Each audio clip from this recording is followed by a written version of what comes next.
이 주일 아침 우리 주님께서 우리에게 나눠주신 생명의 말씀은 출애굽기 3장 7절에서부터 8절까지의 말씀입니다. 출애굽기 3장 7절에서 8절까지의 말씀, 주님의 말씀을 다 같이 자리에서 일어나셔서 우리의 입술과 우리의 마음에 함께 담겠습니다. 받들어 읽습니다. 시작.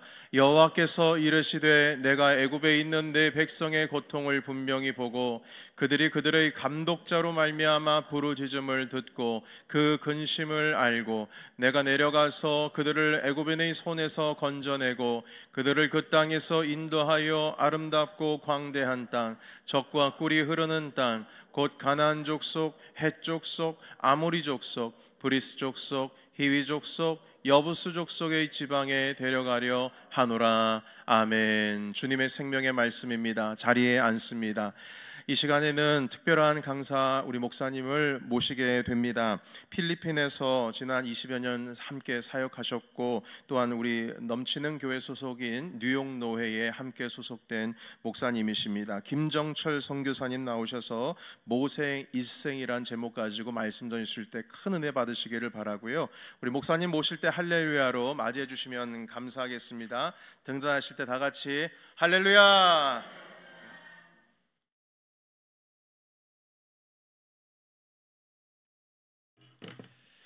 기도합니다.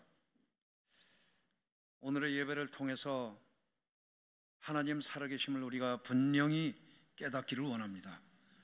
하나님, 그래서 우리가 가지고 있는 믿음이 가두어져 있는 믿음이 아니라 일어서는 믿음, 알리는 믿음, 나타내는 믿음이 될 수 있도록 하나님 함께해 주시길 원합니다. 모든 것 주님께 의뢰하옵고 예수 그리스도의 이름으로 기도드리옵나이다. 아멘. 저는 태어나면서부터 장로교 교인이었어요. 그리고 여지까지도 장로교 교인입니다. 근데 한 가지 제가 참 우리 그 장로교에서 고치고 싶은 게 하나 있는 게 뭐냐면 굉장히 반응이 없어요. 반응. 특히 그 설교자, 인도자한테 힘을 주는 건 뭐냐면 아멘입니다. 아멘. 그래서 저는 필리핀에서 설교를 하기 전에 그 사람들도 아멘 안 해요. 제가 뭐라 그러냐면 크게 다들 외치라 그래요. 하나님 사랑합니다. 그 하나님 사랑합니다에 외치지 않을 만한 사람이 어디 있어요? 하나님 사랑합니다를 크게 외치고 그 예배를 드렸던 기억이 있어요. 제가 일부 예배를 드려보니까 굉장히 아멘에 인색하시더라고요. 그 아멘을 좀 내가 진짜 수긍한다 라고 하면 우리 2부 예배 때는 아멘을 한번 해봅시다. 거봐요. 3분의 1밖에 안 하잖아요. 보통 강해 설교는 담임 목사님한테 들으시고 저는 오늘 이 조금 전에 읽은 말씀과 그 다음에 제가 선교지의 간증 이런 것을 잘 어우려서 여러분들에게 이 말씀을 나누고자 합니다. 저는 여러분과 비슷한 신앙생활을 했어요. 어렸을 때 할아버지 손을 잡고 교회를 갔고 그 다음에 중고등부 성가대를 거쳐서 그 다음에 서리 집사를 거쳐서 그 다음에 장로를 거쳐서 목회를 하다가 지금 선교사가 됐어요.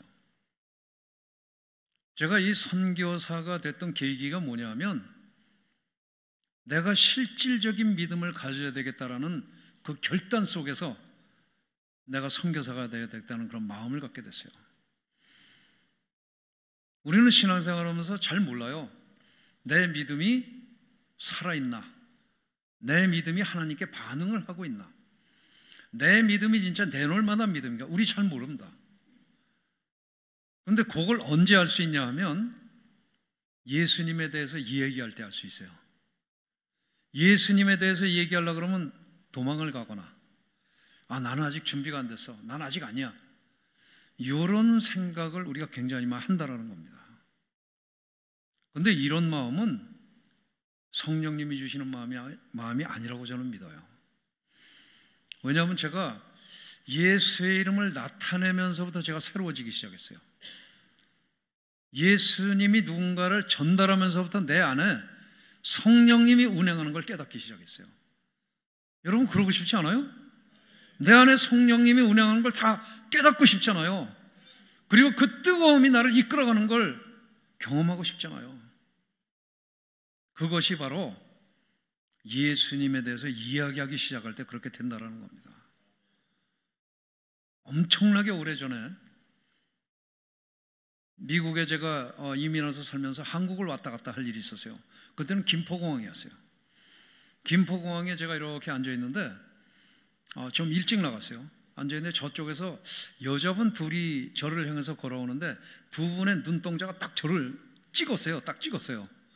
굉장히 옷도 잘 입으시고 인물도 괜찮아요. 그 두 분이 저를 딱 찍고 오시더니 저 왼쪽 오른쪽에 딱 앉으셨어요. 그러니까 저는 깜짝 놀랐잖아요. 이분들이 왜 앉으셨나. 근데 내 왼쪽에 앉으신 분이 선생님 시간이 있으세요? 그러는 거예요. 그래서 비행기 탈 때까지 한 2시간 시간이 있습니다. 그랬더니 이분이 제 왼쪽에 앉은 분이 뭐를 시작하냐면 전도를 시작하시는 거예요. 왜 예수를 믿어야 되는지 저한테 전도를 시작하시는데 한참 얘기하다 선생님 요한복음 1장 12절에 보면 잊어버린 거예요. 그러니까 내 옆에 오른쪽에 앉은 분이 얼른 가르쳐 주더라고요. 이런 시간을 제가 지내면서 그분의 얼굴을 물끄러미 쳐다봤어요. 나는 이분보다 성경 말씀도 훨씬 더 잘 알고 또 이분보다 예수 믿은 지도 오래됐는데 이분이 지금 나한테 전도를 하고 있는 거예요. 이분이 두 분이 다 이제 전도를 끝내고 돌아가시는 뒷모습을 이렇게 보다가 나는 왜 저분들처럼 하지 못하고 있을까? 그런 갈등 속에 있다가 벌떡 일어났어요. 그리고 그때 앞에 TV가 있었잖아요. TV를 끄고 제가 돌아서서 여러분들에게 제가 좀 할 말이 있는데 들어주시겠습니까? 그랬더니 제 앞에 그 아주 노인분이 앉아 계셨어요. 그런데 저한테 뭐라 그러냐면 저분이 팔 거 있으면 빨리 팔고 TV 다시 켜게 그러는 거예요. 그래서 그때 제가 예수님을 왜 믿어야 되는가 하는 거를 이야기를 시작을 한 거예요. 근데 이야기를 시작을 하고 나서 어떤 알지 못하는 선 같은 것이 제 입으로 쑥 들어오는 것 같은 느낌을 받았어요. 그냥 느낌만. 그래서 제 안을 막 휘젓는 거예요. 이 휘저으면서 제 안에 가라앉아 있었던 하나님의 말씀이 떠오르기 시작하는 거예요. 그래서 그분들한테 말씀을 전하면서 제가 얼마나 뜨거움을 경험했는지 모릅니다. 그래서 제가 그렇게 얘기하는 거예요. 말씀을 전하기 시작할 때, 예수님이 누군가 전하기 시작할 때 여러분들은 성령의 뜨거움을 맛볼 수 있을 것이다 하는 거예요. 저는 제가 경험을 했었기 때문에 그렇게 말씀을 드리는 거예요. 성경을 보면 하나님을 경험했던 수많은 사람들의 이야기가 있습니다. 그 사람들의 이야기예요. 여러분, 그 이야기가 나의 이야기가 되고 싶지 않으세요? 그들의 하나님이 아니고 나의 하나님, 그들의 예수님이 아니고 나의 예수님. 저는 이것이 믿음이라고 생각합니다. 나의 예수님이 됐을 때, 나의 하나님이 됐을 때 나는 부끄럽지 않을 수 있어요. 담대하게 일어나서 예수님이 누군가를 이야기할 수 있어요. 우리 모두는 그런 사람들이 되어야 될 줄로 믿습니다. 그것이 그리스도인의 본분이거든요. 오늘 저는 모세에 대해서 이야기를 나누고자 합니다. 모세. 왜냐하면 모세는 하나님에 의해서 훈련을 받았던 사람이에요. 훈련을 받았던 사람이지만 모세 당사자는 훈련받는 걸 모르고 있었어요. 나중에 40년 세월이 지난 80년이 지난 후에 하나님으로부터 쓰임 받는다는 것은 모세는 몰랐었어요. 그리고 훈련을 받았었습니다. 여러분, 우린 안 그렇잖아요. 모세의 이야기도 보고 있고 예레미야의 이야기도 보고 있고 수많은 하나님께 쓰임 받았던 사람들의 이야기를 우린 보면서 이렇게 쓰임 받는구나, 이렇게 하나님 앞에서 이 기계 있게 하나님의 말씀을 전했구나 하는 걸 우린 보고 있거든요. 모세는 하나님의 약속이 이스라엘 백성들을 통해 나타나기 시작할 때 태어난 사람이에요.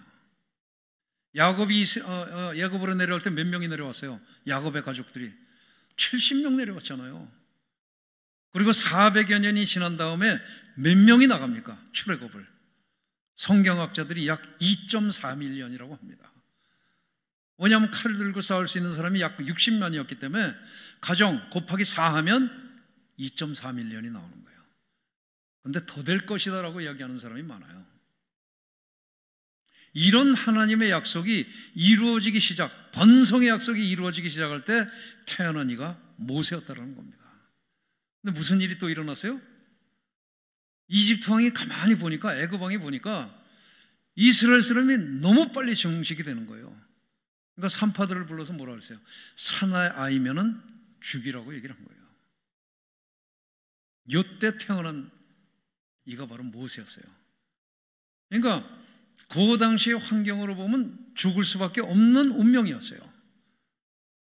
그렇지만 어머니에 의해서 강물에 떠내려가게 하고, 또 강물에 떠내려오는 그 바구니를 바로의 왕의 딸이 보면서 구함을 받게 되잖아요.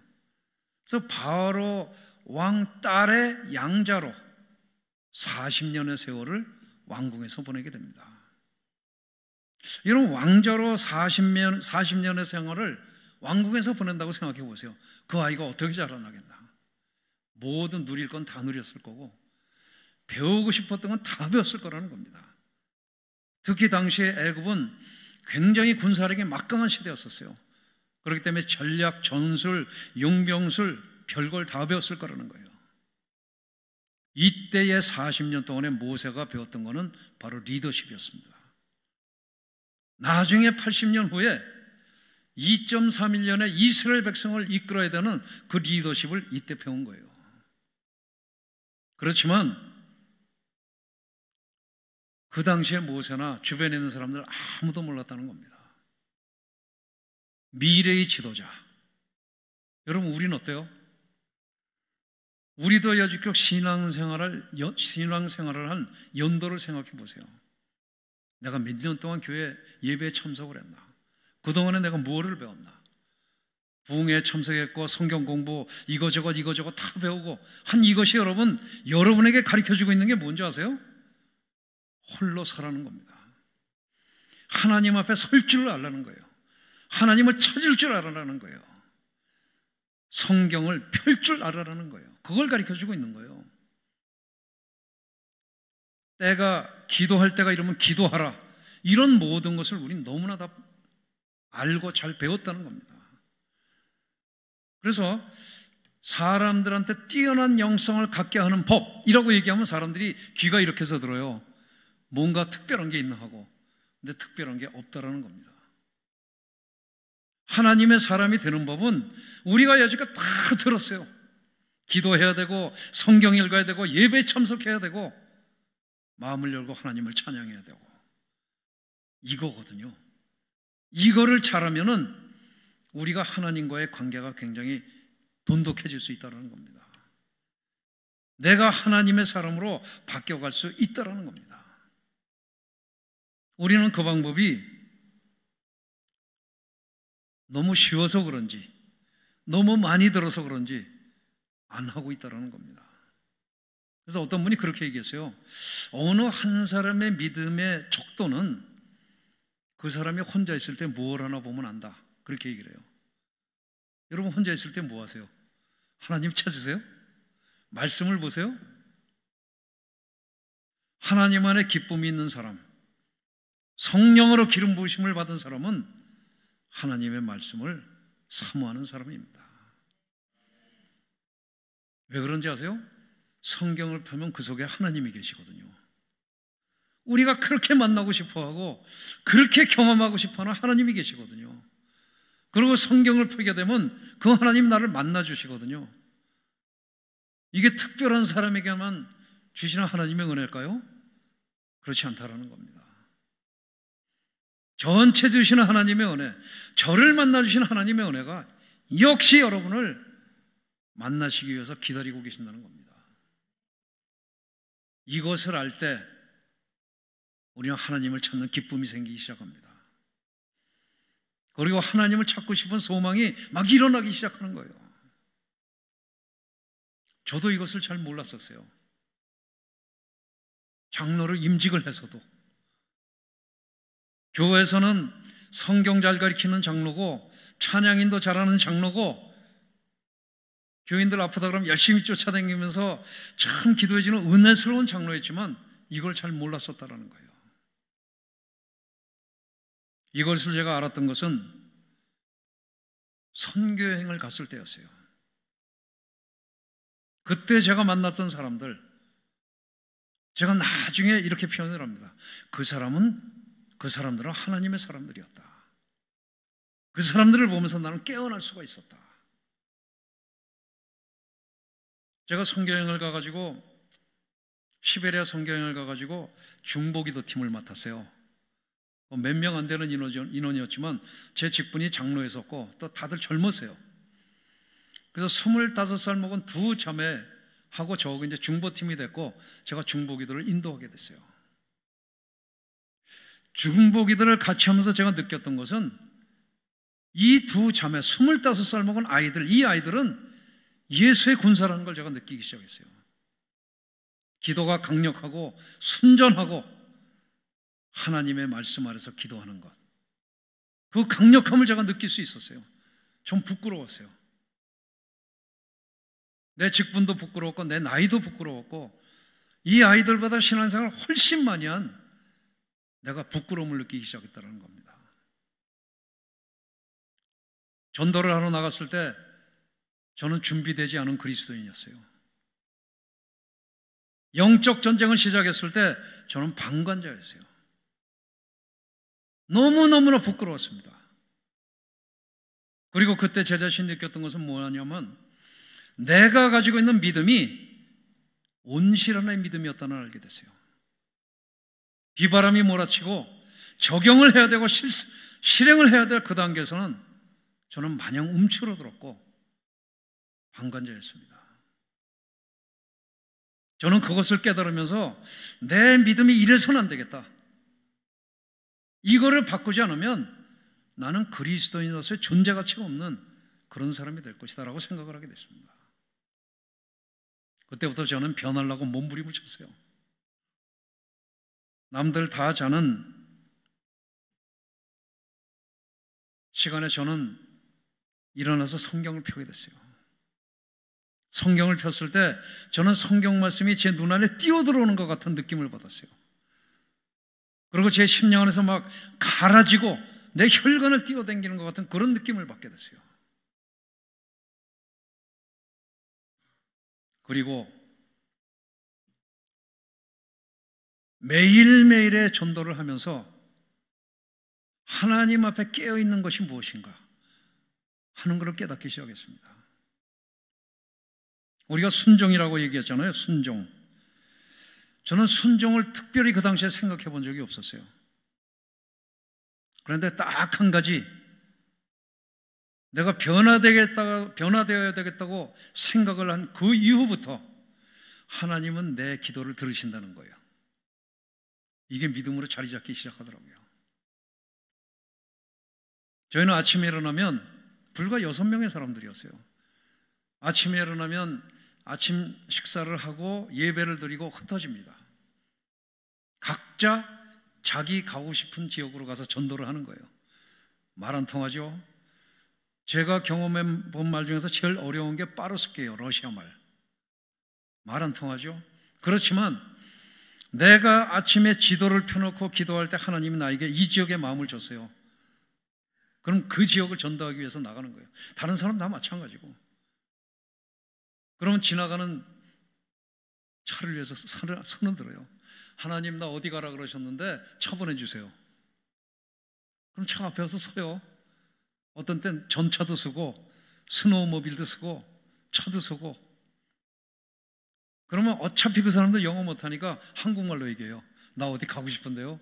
그럼 지역 이름을 알아듣고 나를 거기 데려다 주는 거예요. 그럼 하루 종일 댕기면서 전도하고 오후에 다시 돌아옵니다. 어찌 다 돌아와요. 그리고 저녁에 모여서 오늘 하나님이 나에게 어떻게 일하셨다 하는 것을 나누는 거예요. 아주 작은 것에서 하나님께 순종했을 때 큰 것을 보면서도 두렵지 않은 거예요. 하나님이 함께 하시는데, 내 기도 들으시는데, 그 당시에 우리가 했던 기도는 길지 않았어요. 아까 제가 말씀드렸잖아요. 하나님 처분해 주세요. 전도여행을 하다가 한 번은 새벽 3시쯤에 어느 마을을 들어가게 됐어요. 다 자고 있죠. 여러분, 영하 40도라는 게 그렇게 춥지 않습니다. 그러나 바람이 불면 너무너무나 힘들어요. 새벽 3, 4시에 땀들 다 잘 때 마을에 도착했으니까 어느 집 문을 두드릴 수도 없어요. 그래서 나무 이렇게 주워다가 나무를 이제 불을 피워놓고 거기 쬐고 있는 거예요. 근데 앞에를 쬐고 있으면 뒤가 얼어요. 그럼 뒤로 돌면 눈물, 콧물이 막 나와요. 그럼 다시 돌아서 앞에 녹이고. 그때 제가 기도했어요. 하나님, 나 지금 너무너무 힘듭니다. 뜨거운 물 한 잔만 주세요. 제 기도가 끝나기가 무섭게 제 앞문이 벌컥 열리더니 뚱뚱한 아줌마가 이 바켓이라 그래요. 버켓으로 그냥 뜨거운 물을 한껏 넣는데 내 앞에 탁 넣더니 막 뭐라 그러고 들어갔어요. 그럼 먹으란 얘기겠죠. 배낭에서 제가 컵을 들어서 한 컵을 탁 보고 이렇게 보니까 흙탕물이에요. 물을 물끄러미 쳐다보다 한 모금을 먹었는데 전 세상에서 그렇게 맛있는 티는 처음 먹어봤어요. 흙탕물 티죠. 여러분, 순전함이라는 게 뭐겠어요? 뭐를 붙이지 않는 걸 얘기하잖아요. 뭐를 붙이지 않는 거. 우리는 기도하려고 그러면 이렇게 만들잖아요. 근데 하나님 과연 그거 좋아하실까요? 내가 지금 하나님께 하고 싶은 얘기, 그 얘기를 하는 게 기도 아닐까요? 물론 어느 정도의 요식은 갖춰야 되겠지만 그런 순전함을 하나님께서는 기다리고 계실 것 같아요. 우리가 기도하는 것, 우리가 행동하는 것, 우리가 예배드리는 것, 이 모든 것에 순전함, 이것을 하나님께서는 보고 싶어 하실 것 같다라는 겁니다. 하나님께서 쓰셨던 사람들 다 그런 사람들이었어요. 그리고 그런 사람들을 통해서 인류의 역사를 여지껏까지 이루어 오신 것이라고 저는 믿고 있습니다. 아까 제가 말씀드렸죠. 그 사람들의 하나님이 아니고 나의 하나님이 되어야 된다 이거죠. 나의 하나님이. 그 사람들을 통해서 인류의 역사를 쓰셨어요. 지금은 우리 차례라는 겁니다. 우리도 더 자세하게 들어가면 내 차례라는 거예요. 하나님께서 그들을 일으키셔서 인류의 역사를 쓰셨던 것과 마찬가지로 지금은 바로 나를 부르셔서 인류의 역사를 쓰시고자 한다는 겁니다. 큰 거를 생각하지 마세요. 하나님 처분해 주세요. 물 한 잔 주세요. 이 작은 것. 하나님께서 우리를 쓰고 싶어하는 어떤 작은 부분이 있다는 거예요. 이 작은 부분에 내가 순종하기 시작할 때 큰 거를 순종할 수 있다는 겁니다. 모세를 부르셨을 때 모세는 아무것도 아니었어요. 갓난아기였지. 그렇지만 그를 통해서 40년의 훈련을 통해서 리더십으로 키워갔던 것을 봅니다. 모세의 첫 번째 훈련은 왕궁이었죠. 그 다음에 두 번째 훈련은 어디였어요? 광야였습니다. 미디안 광야. 그 광야에서 목동 생활을 하면서 모세는 광야의 일기변화, 비 오는 거, 이런 거 저런 거를 전부 경험했을 거라는 겁니다. 40년의 광야 생활은 광야 박사를 만들었을 거라는 겁니다. 우리는 잘 몰라요. 기후변화가 어떻게 됐을 때 어떻게 된다는 거 우린 잘 모릅니다. 그렇지만 뱃사람들은 알아요. 해풍의 냄새를 맡고 내일 비 옵니다, 태풍 옵니다, 그 사람들은 알아요. 우리는 모르지만 모세가 40년 광야 생활을 했을 때 아마 그 정도 됐을 거라는 겁니다. 그래서 모세가 이스라엘 백성들 240만 50만이라는 백성을 이끌고 광야 생활을 할 때 훌륭한 리더십을 발휘할 수 있었을 거라는 겁니다. 여러분, 우리는 모세와 같이 지금 훈련 중에 있는 사람들입니다. 저도 아직 훈련이 안 끝났어요. 훈련 중이에요. 하나님의 훈련은 우리가 어떻게 받느냐에 따라서 어떻게 쓰임 받느냐가 결정이 되는 겁니다. 내가 전도지를 준비하고 말씀을 외우고 이 사람들이 알아듣게 이야기할 수 있게 내가 준비를 해놓고 있으면 하나님께서는 사람을 붙여주신다는 거예요. 그리고 우리에게 마음을 주세요. 저 사람한테 가서 전해라. 우리가 그거를 외면하면 우리는 평생 준비되지 않은 그리스도인이 됩니다. 여러분 마음속에 그거 있지 않아요? 나는 아직 준비가 안 됐어. 근데 우리는 준비가 되고도 넘친 사람들이에요. 제가 나중에 그걸 알게 됐어요. 나중에 제가 필리핀 얘기를 해드리겠지만 필리핀의 목사님들은 80% 이상이 학교 문턱도 안 가본 사람들이 많아요. 학교 문턱이라는 건 신학교를 얘기하는 겁니다. 고등학교 안 졸업한 사람도 많고, 저같이 선지적 선교를 하는 사람의 그 신학교에는 초등학교를 졸업하지 않은 사람들이 반 이상이에요. 여러분들보다 예수님 훨씬 몰라요. 교리도 몰라요. 하나님도 잘 몰라요. 천지창조도 잘 몰라요. 이 사람들은 오직 자기 담임 목사님으로부터 설교를 들은 그게 다예요. 근데 그 담임 목사님도 똑같아요. 어느 날 은혜 받고 내가 목회하겠습니다 그러면 그 사람 그때부터 목사 되는 거예요. 아는 게 없어요. 그렇지만 그 사람들 안에는 불이 있어요. 성령의 불이. 그러니까 이 사람들이 와서 저한테 제일 먼저 부탁하는 게 뭐냐면 어떻게 설교하는 건지 설교법 가르쳐 주세요. 잘하고 싶은 거예요. 그런데 그런 것들이 머리에서 나오는 게 아니고 가슴에서 나오는 것이라면. 제가 예전에 훈련을 받을 때 한 장로님께서 이런 간증을 하시더라고요. 나이가 그때 60이 넘으셨어요. 60이 넘으신 분인데 모태신앙을 가진 분이에요. 이분이 간증을 이렇게 하시죠. 저는 신앙의 여행을 참 오래 했습니다.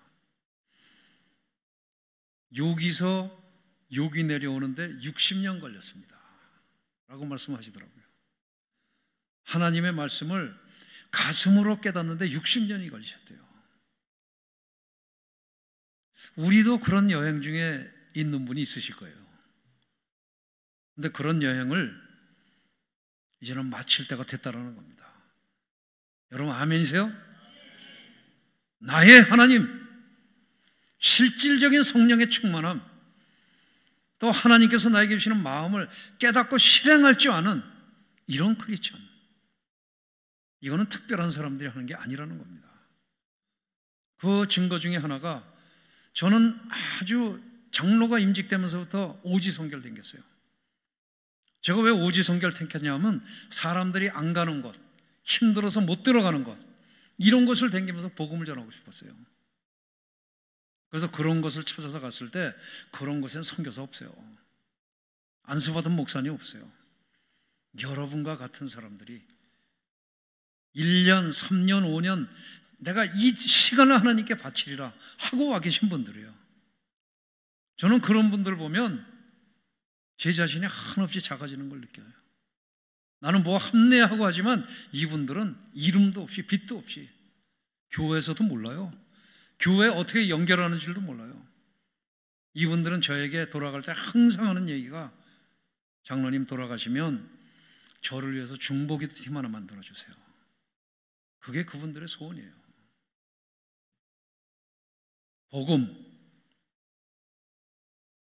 복음이 과연 내 안에 살아있는 것일까? 내가 진짜 믿고 있는 것일까? 제가 시베리아 선교를 하면서 하나님으로부터 깨우침을 받았잖아요. 깨우임을 받았잖아요. 성령의 기름 부으심도 받고 많은 사람들에게 전도도 하고 하나님께서 어떻게 일하시는 것도 보고 경험하고 나누고 이러고 돌아오는 길에 체포가 됐어요. 러시아 군인한테 체포가 돼가지고 감방에 갔어요. 감방에 가서 제일 못 견디겠는 건 추위예요. 그 다른 감방, 지하 감방인데 다른 감방에도 그 소수민족들을 잡아다가 러시아나 시베리아는 전부 소수민족들이에요. 잡아다가 그렇게 때리고 막 그러는 거예요. 그러니까 비명소리 듣고 막 이러면서 있는데 더 힘든 건 추위 돼요. 그래서 계속 왔다 갔다 하다가 자리에 앉았어요. 뭐 의자가 있는 게 아니고 우리 어렸을 때 그 화장실 가는 그런 모습으로 이렇게 쭈그리고 앉았어요. 쭈그리고 앉았는데 제 앞에 문이 딱 보이더라고요. 감옥문, 조그마한 감옥문이 보이는데 그때 제가 딱 생각난 게 뭐냐면 사도행전 16장이었어요. 바울하고 실라가 기도하고 찬양을 했더니 문이 열렸더라. 저는 그 문을 보면서 생각을 했어요. 내가 기도하고 찬양하면 저 문이 열릴까? 근데 그렇게 하나님을 경험하고 예수님을 증거하고 왔음에도 불구하고 제 마음속에는 그건 성경 속의 이야기야 하는 마음이 드는 거예요. 그럼 너 여기 왜 앉아있냐? 복음 전하다 여기 붙들려서 앉아있지. 그럼 너에게 복음은 뭐냐? 너 정말 믿냐? 하는 마음이 든 거예요. 저도 모르게 벌떡 일어났어요. 하나님, 제가 찬양하면 저 문이 열 줄 믿습니다. 그리고 찬양했어요. 하나님의 나팔소리 천지진동할 때에 예수 영광 중에 구름 타시고, 여기까지 찬양했는데 문이 벌컥 열렸어요. 제가 얼마나 놀랐는지 가만히 있어요. 여러분 놀라면 그거만 보입니다. 딴 거 안 보여요. 가만히 있는데 러시아 군인 2명이 저를 부르는 거예요. 나오라고. 근데 제가 너무 놀라가지고 가만히 서 있으니까 저를 데리고 나왔어요. 그래서 옆에 빌딩으로 데리고 왔어요. 옆에 빌딩은 소련 비밀경찰 빌딩이에요. KGB. 들어갈 땐 걸어서 들어가고 나올 때는 병신이 되거나 죽어서 나온다는 데가 바로 거기예요. 근데 내가 시베리아를 엄청 돌아다니다 붙들렸거든요. 그러니까 이게 간첩인 거예요. 스파이. 그래서 이제 붙들려 들어가서 저를 신문하려고 앉혀놨는데 저는 지금 상태가 어땠어요? 아니, 성경 말씀이 살아있잖아요. 내 기도하고 찬양했더니 바울과 실라처럼 옥문이 열렸잖아요. 저는 완전히 흥분 상태가 되어 있는 거예요. 얼굴이 펄개서 이렇게 앉아있는데 내 앞에서 나를 취조하는 그 분이 나를 여러 째려보고 있는데 그것도 의식을 못 하겠는 거예요. 뭐 두렵거나 이런 것도 없고. 그러니까 이제 이분이 저를 취조를 신문을 시작하는데 너 누구냐? 어디서 왔냐? 왜 왔냐? 그러니까 나는 예수 믿는 사람이고 전도하러 왔다. 그래서 뭘 전도하는데? 그랬더니 내가 예수님을 전도한다. 그랬더니 그럼 예수님에 대해서 얘기를 해보래요. 이 사람은 나에게 이제 정치적인 분석을 하는데 우리 고려족 사람이에요. 근데 이 고려족 사람들은 이북말을 거의 다 하지만 12도 말을 다 해요. 이렇게 한 스토리 내에서 그냥 전라도말, 경상도말, 표준말은 안 쓰고 그냥 강원도말, 이북말, 오만 거 다 하는 거예요. 근데 저희 집안이 평양이거든요. 그러니까 제가 이북말을 굉장히 잘해요. 그냥 밤낮 듣고 자라가지고. 그래서 저는 이북말하고, 그래서 그 사람하고 한참 동안 얘기를 했어요. 그래서 결국은 그 사람이 신문관의 자리에서 나와서 땅바닥에 무릎을 꿇고 예수님을 영접했어요. 여러분, 예수 믿는 사람이 뭐예요? 복음 안에서 깨어있음이라는 게 도대체 무엇을 얘기하는 걸까요? 여러분, 신앙서적을 보죠? 가슴이 뜨거워지지 않아요? 부흥에 참석하면 가슴이 뜨거워지잖아요. 근데 이게 왜 오래가지 않을까요? 신앙서적을 단적으로 예를 들어서 말씀을 드리면 그거는 그 사람의 하나님을 얘기하고 있는 거예요. 자기가 경험한 하나님. 난 아직 경험하지 않았어요. 피상적으로 경험한 걸 살짝 엿본 거예요. 그러니까 내가 충만한 것 같은 느낌을 받았지만 오래가지 못하는 거예요. 그 사람의 하나님이 아니고 나의 하나님. 나의 하나님을 만나기 시작할 때 비로소 옛사람을 벗을 수 있는 줄 믿어요. 그리고 새 사람을 잊기 시작할 때 성경이 다르게 보이고 내 기도가 달라지고 오늘의 예배는 나를 위한 예배가 되는 거예요. 그렇게 됐을 때 우리는 은혜가 무엇인지 깊이 깨달을 수 있고 매일매일의 삶 속에서 하나님께 기쁨으로 감사하는 모습이 우리 속에 있게 된다는 걸 가르쳐주고 있어요. 나의 하나님. 여러분, 모세가 광야를 졸업한 건 40년이 지나서였어요. 모세 훈련 80년이었어요. 우리가 받은 훈련에 비하면 엄청 길었던 거예요. 저는 이 80년이라는 세월을 놓고 곰곰이 생각을 해본 적이 있어요. 왜 80년이었을까? 모세는 80년이 돼야지만 그 훈련의 강도가 찼었을 것이다라고 생각을 하게 됐어요. 그러고 훈련이 길고 혹독할수록 하나님의 기름 부으심은 깊고 높다라는 걸 또 깨닫기 시작을 했어요. 여러분, 우리가 받는 훈련 그냥 지나가는 훈련이 아니라는 겁니다. 언젠가 하나님께서 여러분을 쓰시고자 할 때 쓰시기 위해서 여러분 지금 훈련을 받게 하신다는 겁니다. 여러분, 훈련을 받을 때 집중을 해야 되죠. 집중. 이것을 우리 그리스도인만들은 깨어 있어야 된다고 얘기합니다. 똑같이 예배를 드려도 어떤 사람은 은혜 받아요. 성령의 감동하심을 받습니다. 왜 그럴까요? 집중을 하기 때문에 그래요. 저는 예전에 그런 얘기를 한 적이 있었어요. 이 성경 공부를 하는데 하도 사람들이 피곤해서 좋으니까 제가 그랬어요. 지금 강대상에 만일 예수님이 오셔가지고 이 스토리를 얘기하면 여러분 좋을 수 있어요? 그때 눈들이 다 이만해지더라고요. 전 하나님의 말씀이 대언되는 것은 별로 다르지 않다고 생각을 합니다. 이 자리에 누가 설교하든 관계없어요. 어디 가서 어떤 설교를 듣든지 관계없습니다. 하나님의 말씀이 울려 퍼지고 있다면 그 속에서 하나님께서 나에게 주시고자 하는 메시지를 찾아내야 된다는 겁니다. 그럴 때 우리는 내 속사람이 점점 새로워지는 걸 느낄 수 있기 때문에 그렇습니다. 여러분, 모세의 80년의 훈련, 이 80년의 훈련 통해서 그는 리더십도 배웠고 광야에서 어떻게 하는 이 많은 것을 배웠을 거예요.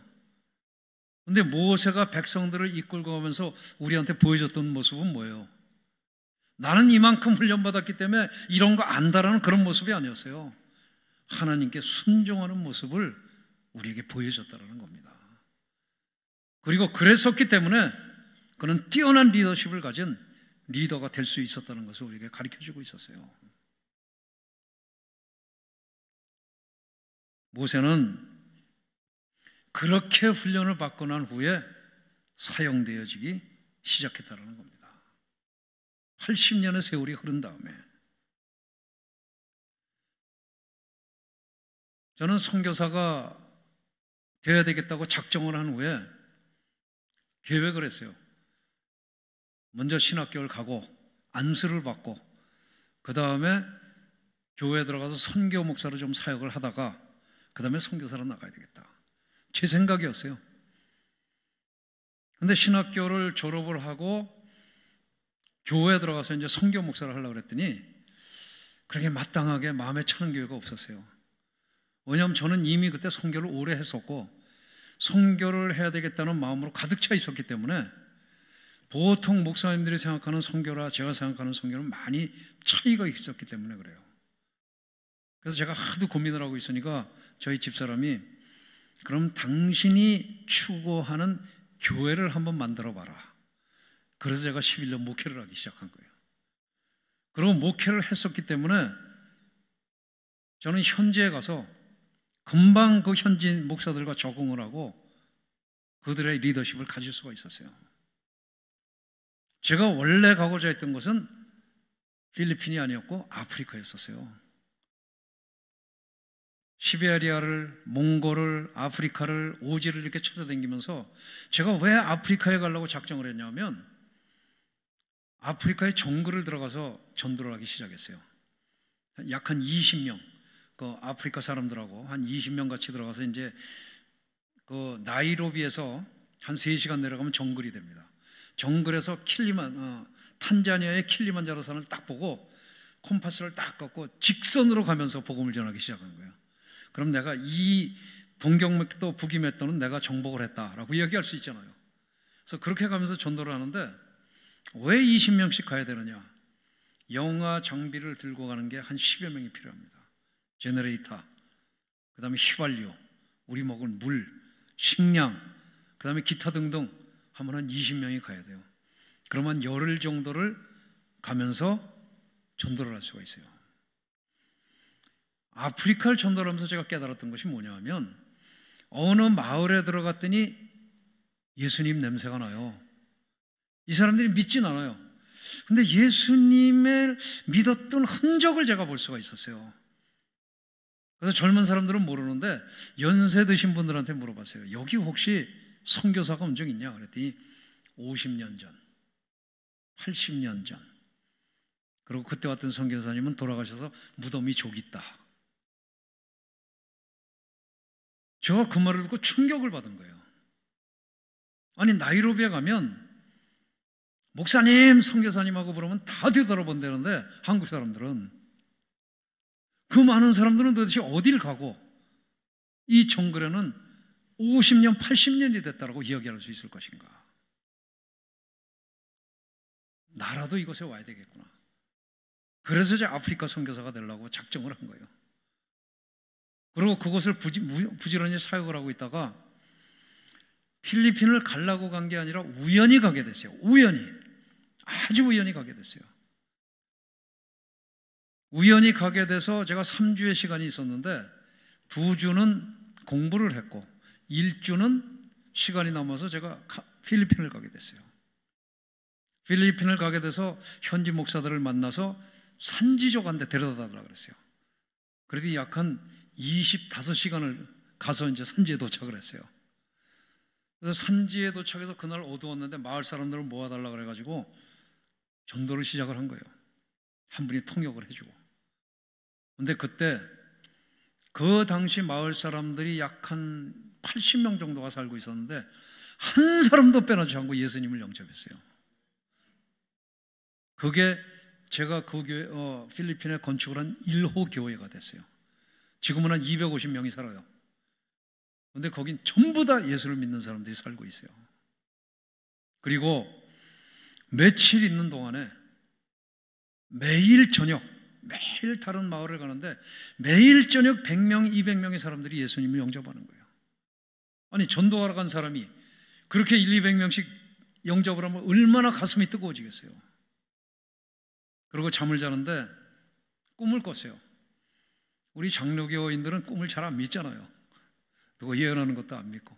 근데 꿈을 꿨는데 무슨 꿈을 꿨냐 하면, 문득 잠을 깼는데 제가 이 추수할 때가 된 황금 물결, 논 앞에 제가 서 있는 거예요.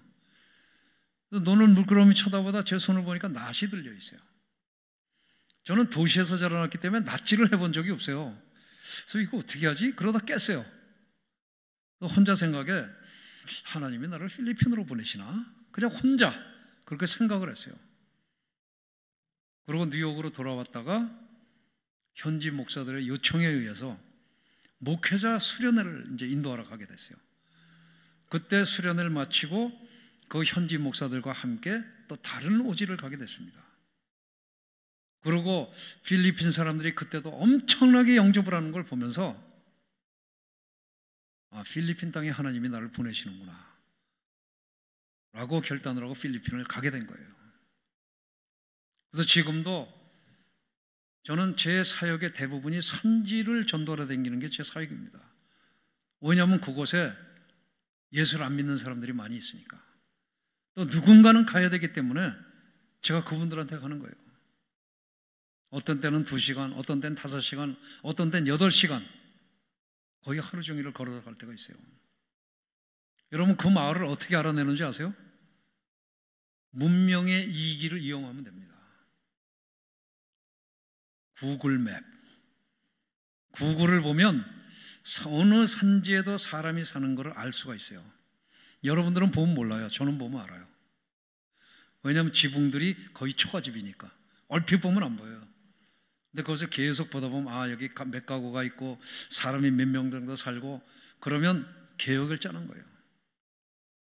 그러면 이 산지 아래서 출발을 해가지고 여기 첫 번째 캠프는 여기, 두 번째 캠프는 여기, 세 번째 캠프는 여기, 쌀과 물을 지고 다녀야 되잖아요. 휘발유. 그걸 1캠프, 2캠프, 3캠프로 쫙 보내는 거예요. 그리고 첫 번째 마을부터 쫙 섭렵을 해가면서 전도를 하는 겁니다. 힘들고 어려울 수 있어요. 저는 저한테 미션 출입 와가지고 중리산이 얘기 안 한 사람이 없어요. 힘들죠. 그러나 그 힘든 다리에 힘을 주는 것은 바로 성령님이에요. 저녁에 사역을 하면서 사람들이 예수님을 영접을 할 때, 성령님이 일하시는 걸 볼 때 피곤함 없어져요. 하나님, 내가 이곳에 보내준 게 얼마나 감사한지 모릅니다 라는 기도를 하게 됩니다. 우리가 갖는 한 가지 축복 중에 하나가 뭐냐면 하나님의 시간대에 하나님의 장소에 있는 거예요. 하나님의 시간대에 하나님의 장소가 있는 것, 장소에 있는 것. 그때는 하나님께서 나를 들어 쓰시거든요. 필요한 것만큼 성령님을 나한테 부어줘서 쓰게 하거든요. 나는 잘 몰라요. 그렇지만 그 시간이 지나고 다시 방문을 했을 때 그때 선교사님 오셔서 기도해 준 게 어떻게 됐습니다라는 얘기를 해주는 거예요. 나는 몰라요. 그렇지만 한 달이 지나고 두 달이 지나고 세 달이 지나서 성령님께서 이렇게 하셨구나, 그래서 나를 여기 보내셨구나 하는 이야기를 들을 때 저는 새로운 은혜 속에 들어가게 된다는 겁니다. 여러분도 다르지 않다라는 겁니다. 주님의 주시는 마음에 순종하기 시작할 때 하나님께서는 여러분에게 기름 부으심을 준다는 겁니다. 누가 덕보는 거예요? 여러분이 덕보는 거예요. 성령의 기름 부으심을 받는다는 것, 성령의 충만함을 다시 한번 느낀다는 것, 성령의 이끄심을 따라서 내가 말을 하고 있다는 것, 이것은 우리가 다 경험해 보고 싶은 것이고 경험을 해야 된다는 겁니다. 그리고 그런 교인들이 많아지기 시작할 때 우리 교회는 달라지기 시작한다는 겁니다. 여러분, 초대교회 이후로 가장 사단이 교회에 큰 일을 한 게 뭔지 아세요? 전도하지 말라는 거예요. 전도하지 못하게 하는 것, 우리로 하여금 창피하게 하고 입을 못 열게 하고 남들한테 나서서 예수님이 누군가를 말하지 못하게 하는 것, 이것이 우리 교회의 한 일입니다. 이거 이제 깨부셔야 돼요. 그리고 우리 넘치는 교회가 그 일을 시작을 해야 된다는 겁니다. 여러분 아멘이세요? 그리고 우리가 살아나야 된다는 겁니다. 말씀 안에서 살아나고 기도 안에서 살아나고 우리가 옛 것을 벗고 새 옷을 입어야 될 시간이 이르렀다는 거예요. 그건 누구한테 달려있는가? 나한테 달려있다는 겁니다. 그리고 중보기도, 아까 제가 말씀드렸죠, 선교의 현장에 있는 사람들의 공통적인 이야기는 중보기도 해주세요. 중보기도. 근데 여러분, 중보기도를 하면 어떤 힘이 생기는지 아세요? 그리스도의 보혈의 능력을 깨닫기 시작합니다. 중보기도가 바로 그거거든요. 그 사람과 하나님과의 사이에 내가 들어가서 그 사람을 위해서 기도하는 게 중보기도예요. 그 사람이 어려운 게 뭔가를 느끼려고 애를 쓰고 하나님께서 무슨 기도를 하길 원하시는가 하는 걸 느끼려고 애를 쓰면서 기도하는 것, 이게 중보기도거든요. 내 심령이 살아나겠어요? 안 살아나겠어요? 살아난다라는 겁니다. 여러분, 뚜레스디아스라는 걸 받게 되면 거의 마지막 시간에 뭐를 하냐면 저녁에 불을 다 끕니다. 그리고 리더가 촛불을 하나 딱 들고 와요. 그리고 모든 사람들이 다 촛은 들고 있죠. 그리고 리더를 통해서 한 사람씩 촛불을 켜게 됩니다. 이런 정도의 강당 안에서 한 50명이 촛불을 들고 있다고 생각을 해보세요. 얼마나 밝아지겠어요? 그것이 바로 복음 전파의 능력이라는 겁니다. 우리는 그것을 너무 오래 잊고 살았어요. 너무 오래 외면하고 살았다는 겁니다. 저는 제가 선교사로 있지만 여러분, 선교사가 뭘 한다라고 생각을 하세요? 밤낮 선교하고 전도해야 된다고 생각하죠? 저도 똑같은 생각을 해요. 그리스도인은 전도하고 교회를 세워야 된다는 생각을 저도 똑같이 합니다. 근데 여러분은 선교사가 해야 된다고 생각하고 선교사는 여러분이 해야 된다고 생각하면 아무도 안 하는 거예요. 아무도 안 하고 있었어요. 모르고 있었어요. 근데 우리가 그거를 해야 된다는 겁니다. 누구를 위해서? 내가 깨어나기 위해서. 성령님이 운행하는 걸 알기 위해서. 그리고 그렇게 됐을 때 우리 교회는 살아난다는 거예요. 빛으로 살아난다는 거예요. 말씀으로 살아나고 성령으로 살아나고 기도로 살아나고, 바로 여러분의 교회가 그런 교회가 되길 원합니다. 그리고 그런 교회가 됐을 때 여러분 누구 데려오는 거 자랑스럽게 돼요. 너 우리 교회 와봐. 다른 교회하고 달라. 우리 교회 와봐. 너는 깨어날 수 있을 거야. 그리고 여러분 놀라지 마세요. 우리 그리스도인들은 그런 교회 가고 싶어요. 전부 다. 말씀이 깨어있는 교회, 성령님이 운행하는 교회 다 가고 싶어요. 우리 교회가 그런 교회 된다면 몇 년 후에 재건축해야 돼요. 그런 하나님의 축복이 여러분에게 임하길 간절히 바랍니다. 모세의 훈련을 통해서 우리가 얻을 수 있는 건 나의 하나님이 되어야 된다는 거예요. 나의 하나님. 그들의 하나님이 아닌 나의 하나님.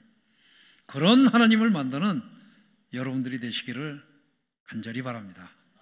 기도합니다. 하나님, 우리 하나님은 살아계신 하나님입니다. 우리 한 사람 한 사람의 심령이 살아나서 살아계신 하나님을 나의 하나님으로 받들고 예배하고, 그러므로 말미암아 하나님의 마음을 아는 하나님의 사람들이 모인 하나님의 교회가 되게 하옵소서. 오늘도 예배를 허락하신 감사드리옵고 예수 그리스도의 이름으로 기도드리옵나이다. 아멘.